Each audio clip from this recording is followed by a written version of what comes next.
I request protocol to please escort His Excellency and invite him to address the Assembly.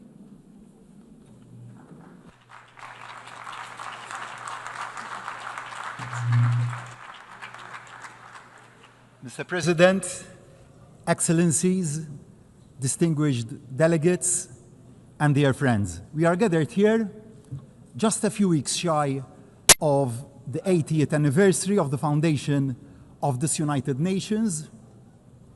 Unfortunately, even a glance at the global headlines is enough to produce the depressing thought that perhaps it should be less of a birthday party and more of a wake-up call. But firstly and firmly, I want to reject the idea that the need for the United Nations is any less imperative today than it was 8 decades ago. Then, as now, you could be forgiven for losing hope. In 1945, at the end of that global conflict, the world seemed to be in ruins. Thankfully, in 2025, our world isn't in ruins, but too much of it is in flames. 80 years ago, the leaders owed it to the millions who had lost their lives over 6 years of slaughter to never lose hope.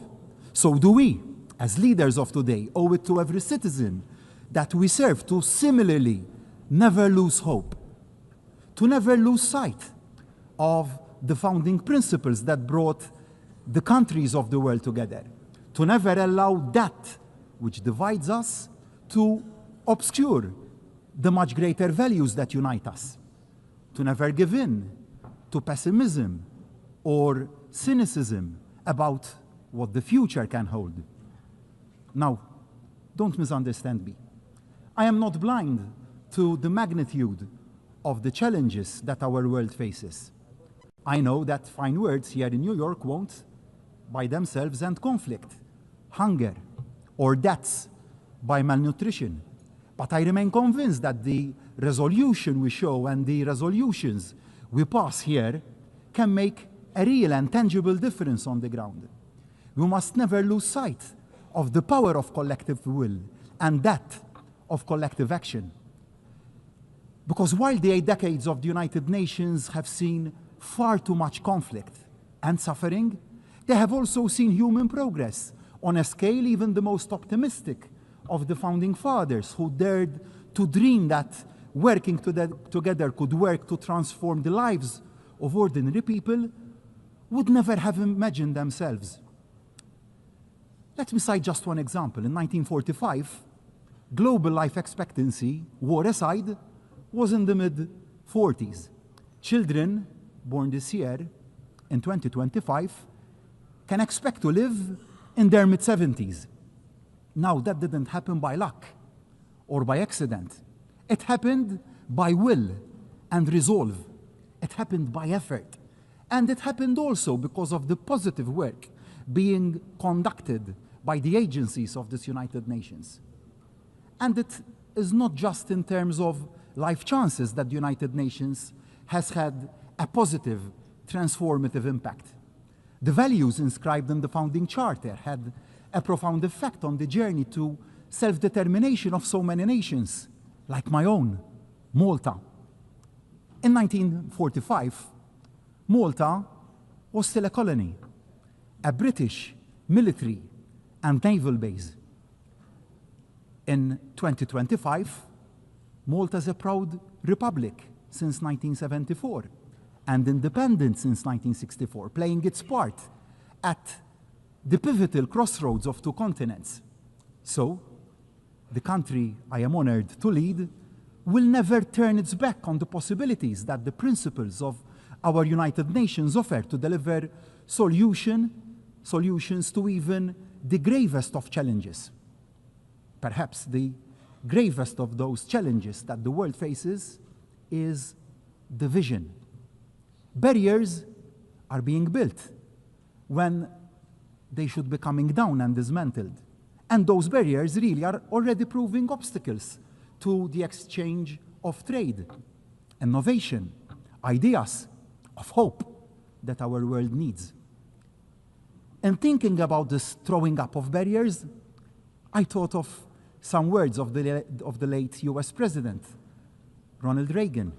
In his 1985 State of the Union address, he had said, "There are no constraints on the human mind, no walls around the human spirit, no barriers to our progress except those we ourselves erect." And who can forget the 4 simple words which changed the course of history that President Reagan himself delivered 2 years later when he stood in front of the Berlin Wall and dared to say directly to the Soviet leader, Mr. Gorbachev, "Tear down this wall." So I say to each and every one of my fellow leaders, let us tear down the walls together. Let us dare to say the seemingly unsayable. Let us dare to achieve the seemingly unachievable. Let us dare to make the changes needed, no matter how seemingly overwhelming the odds. We must not be afraid also to make those changes closest to home in the very way this United Nations works. The biggest threat to the future of our United Nations doesn't come from those who want to tear it down, but it comes from those who say that in the face of that pressure, we should barricade ourselves in and reject the idea of change and reforms. It comes also from those who say that to admit imperfections and weaknesses in the way that we work is to give comfort to those who decry and belittle the very idea of the United Nations. That couldn't be more wrong. What empowers the opponents is a hint of an organization with its head buried in sand. A bunker, a fortress mentality would be fatal. The status quo simply isn't an option. We need to deliver a United Nations that is smarter and, of course, fairer. And we need to accelerate the pace of change to do just that. The change has also to begin at the top. I want to take this occasion to pay tribute to the Secretary General and his unwavering commitment and dedication to the cause of peace. Thank you, Antonio. But no one can say that the big power horse trading that has marked every single election of a Secretary General has been an edifying sight. We often reach the right outcome, and that is good and positive, but we certainly go the wrong way about it. We need to do better. The process to find a worthy successor to Secretary General Guterres must be a step change in the way that we work. The selection process must be transparent, inclusive, and based on merit, not political bargaining. The decision must be taken out of the corridors of this building and become a truly global conversation involving all member states, as well as civil society. As for the Security Council, its makeup reflects the world as it was in 1945 and not as it is in 2025. Malta begs the clamor for expansion and fairer regional representation. But it isn't just the composition that needs to change. The role of the Security Council needs to be elevated. It must serve as a greater counterbalance to the dominance of the larger powers. It must also be a genuine platform for all the nations of the world to have our voices heard. And change needs to come not just to political structures, but to the way the United Nations works. All around the world, including in Malta, my country, citizens are rightly pressing governments to do more with less, better value for money. The United Nations, like any other publicly funded organization, needs to make sure that it ruthlessly focuses not on protecting the way things are not done now, but on the way things can be done differently to deliver better outcomes for the same investment. No area of the United Nations can remain untouched. No vested interest left untackled. The United Nations must embrace digital diplomacy for the artificial intelligence age. Every system must be streamlined, every process scrutinized to ensure it delivers for the front line. Every program assessed against its actual impact. We shouldn't be afraid to ensure that the United Nations stops doing things it does badly and starts doing those things it does well, even better, and even more efficiently. Too often, global relations, like much of life, can seem merely a numbers game. Of course, the biggest states will always have the loudest voices, and that is understandable. But there can be no doubt that small states and developing countries are often underrepresented and underheard when key decisions are taken and made. Unless our unique experiences are taken into account and our needs, we won't put in place solutions that can actually deliver across the whole world. It is a self-defeating mistake for the big boys club to crowd out the added value that small nations can bring to the table. We bring innovation, credibility, and moral authority to any concerted global action. To exclude the small is to damage the big. We all lose, which is why, although Malta may be one of the United Nations' smallest members in terms of geography, we have always been determined to be one of the UN's biggest voices. Malta remains as committed to the goals of peace, dialogue, diplomacy, and global cooperation as we were on that day in 1964 when we took our seat for the first time in this United Nations. As we've grown as a nation, found our feet on the European and world stage, and developed a fast-growing economy, so too have we found our role in the work of the UN. Small nations, like ours, have to be realistic about how we can add value. But I firmly believe that Malta has a combination of two major factors that makes our country an asset to the global conversation. Firstly, Malta has a deep commitment to the power of multilateral engagement. We bring to the table the recent experience of both chairing the OSCE and serving on the UN Security Council, alongside the insight gained from our current presidency of the Committee of Ministers of the Council of Europe. I am particularly proud that Malta's presidency coincides with the 75th anniversary of the Convention, of the European Convention on Human Rights, rising, like the United Nations, from the ashes of the Second World War, guaranteeing for hundreds of millions of Europeans and other peoples the fundamental human rights for which so many people lost their lives in their fight for them. Secondly, Malta offers a unique platform for peace. We offer a unique mix that leaves Malta particularly well placed to host dialogue and discussions between parties, between countries, no matter how far apart they are. Our geography at the crossroads of two continents, our neutrality enshrined in our constitution, our diplomatic tradition as a respected and knowledgeable fair broker. Together, they make Malta the ideal location to come together to try and find solutions to even the most intractable of disputes. So, today, I renew my open offer to the warring parties of the world and those working to bridge those divides. Malta stands ready to welcome you, to facilitate, and to support you in finding ways forward. Now, nobody disputes how deeply entrenched are the barriers to peace, but that doesn't mean that the search for solutions should ever be paused. Thinking back and going back to President Reagan when he dared to call for the walls, physical and political, that were dividing Europe to be torn down, many had dismissed it as an impossible dream, unrealistic, never going to happen. But it did.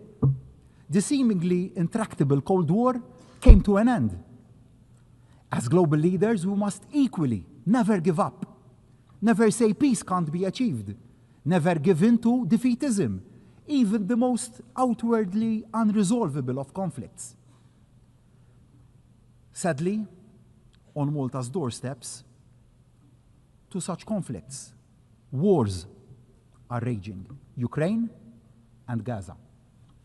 The world must not turn its back on either, or tackle them with double standards, as this would undermine our credibility and effectiveness.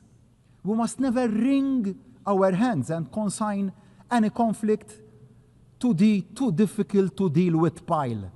It is now 3.5 years since Russia's unprovoked and illegal invasion of Ukraine. Malta remains resolute now as it was then in demanding a lasting and just peace that guarantees Ukraine's sovereignty. This is the only solution which will adhere to the spirit of both the UN Charter and international law. But that can only come about following a full and unconditional permanent ceasefire and the full participation of Ukraine in any future peace talks and decision-taking.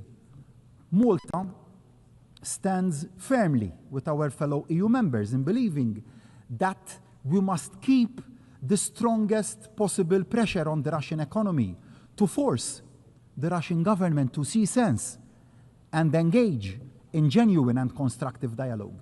Slava Ukraini. So too, must there be an immediate and permanent ceasefire in Gaza. The suffering of so many thousands of innocent civilians must come to an end now. It must come to an end now. Yes, the remaining hostages must be released immediately by Hamas. International humanitarian aid must be allowed to flow in Gaza without impediment. It is so morally wrong and inhuman that so many innocent people are dying of hunger and severe malnutrition. These atrocities must stop now. We cannot allow the further killing of thousands of innocent people, babies, children, youth, the elderly and the frail to continue and turn our heads the other way because of improper considerations. We cannot remain silent. Decisive and effective action needs to be taken without any further delay. I cannot bear to see anymore the physical and psychological pain and suffering in the eyes of the young children we bring over to Malta from Gaza to give them a better future. Children, young children with mutilated bodies who are supposed to be celebrating the innocence of their youth and the best period of their lives. The parents who have lost their young children. And I ask, why? When leadership should be about humanity and empathy, and not about who can inflict maximum damage to win a war or wipe out a nation or its people. I was proud this week to stand with other world leaders and add Malta to the growing list of allies recognizing Palestinian statehood. After tens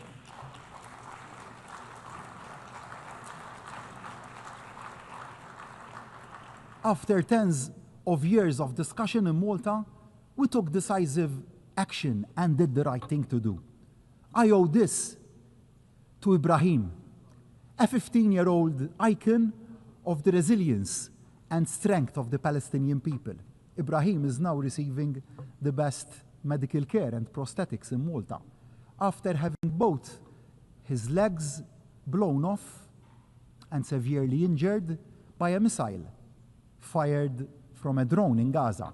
His friends were killed in the same accident. These are the daily realities in Gaza, and we have to stand up and be counted. Not doing so would mean that we are complicit in what is happening.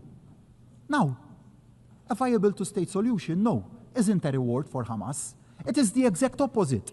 It is the only way, in actual fact, to finally banish evil of Hamas. It is the only solution that can deliver the sustainable and peaceful future that both peoples wish for and deserve.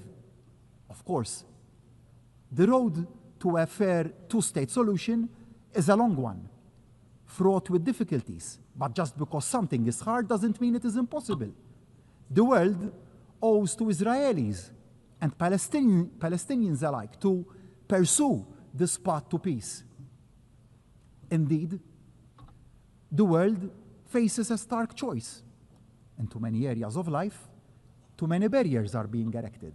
When too many countries pull up the shutters and turn in on themselves, it is small island nations like Malta that pay the highest price and take the biggest hit. Let me be clear, security is the first duty of any government. Being against barriers doesn't equal being against sensible safeguards. Every nation has the right to take necessary steps to protect itself, but isolation doesn't make anyone safer, because as all the evidence of history shows, the greater the cooperation across borders, the greater the protection we can afford to our citizens. And a threat to global prosperity is a threat to global security. So, I urge the United Nations to redouble its efforts to safeguard the connectivity that trading nations like Malta have to rely on. It is incumbent on all of us to resist the trend to protectionism and fight for open markets. The alternative of a world of trade barriers will only make us all poorer. Of course, it is equally important that we work to tackle the downsides of globalization, to ensure that none of our citizens are left behind. But there can be no turning back of the clock. We can secure our borders without building fortresses.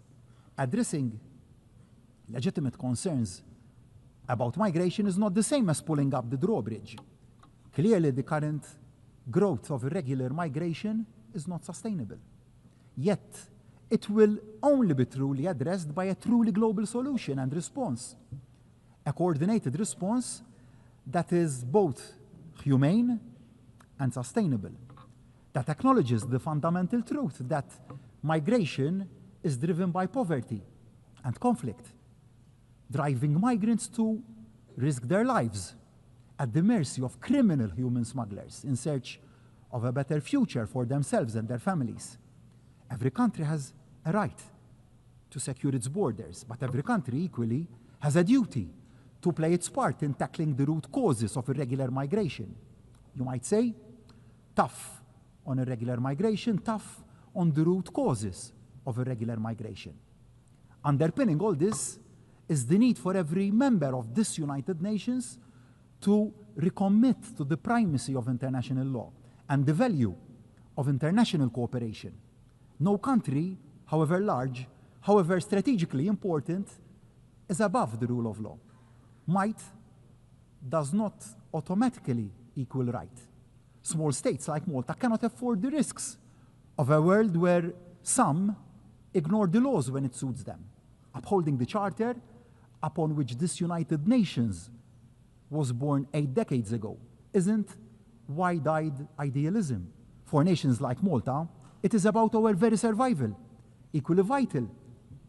For the survival of small island nation states is the absolute necessity of stemming down the impact of man-made climate change. It would be too easy for a world waylaid by war to shrug its shoulders and claim it lacks the bandwidth to keep taking the actions needed to keep down the Earth's temperature. Malta, however, will keep working to amplify the voices of the small islands across the globe. As a small island state, we are at the front line of rising temperatures and rising sea levels. This isn't some theoretical threat. It is a challenge to our very existence. So Malta will continue to support indices like Corvi that bring home just how vulnerable small island states are to climate change. And we will maintain pressure for greater support to be given to those developing small island states where the threat is highest and fastest. But the cost of preparedness and adaptation is disproportionately high. They must be given the resources that they need to adapt. And the adaptation must not cause a financial burden on their citizens, to our citizens. Otherwise, we will lose their buy-in. And whilst reaching our climatic targets should, of course, not be put on the back burner, the competitiveness of our economies must also not be put on the back burner in the pursuit of those targets. Otherwise, we will miss the wood for the trees. Dear friends, let me conclude my remarks from where I began today. Yes, our world faces unprecedented challenges. In an age of instant communications, we are all exposed to the threats we all face like never before. They can seem utterly overwhelming. But as a world, we face two choices. We can give up hope, give up trying, or we can double down, step in and step up and never give up. Multilateralism is more important today than it was even in 1945. We won't keep our people safe, our planet protected, or our prosperity preserved unless we work together, listen to each other, and act in concert. So I say to my fellow leaders of all states, of all sizes, tear down these walls. Let us stop erecting new barriers. Let us knock down those existing walls, physical and metaphorical, that are standing in the way of progress. No more posturing, a lot more partnership. We owe it to those who had the vision 80 years ago. We owe it to the people who put their trust in us to lead them. United Nations isn't perfect, but it is indispensable. So let us commit loud and clear to making it better, better focused, better value, better at tackling the challenges of the next 80 years. And let that commitment start today. Thank you all.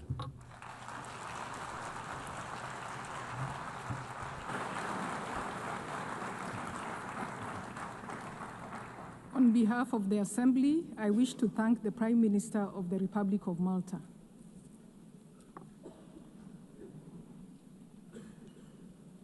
The Assembly will hear an address by His Excellency Kyriakos Mitsotakis, Prime Minister of the Hellenic Republic.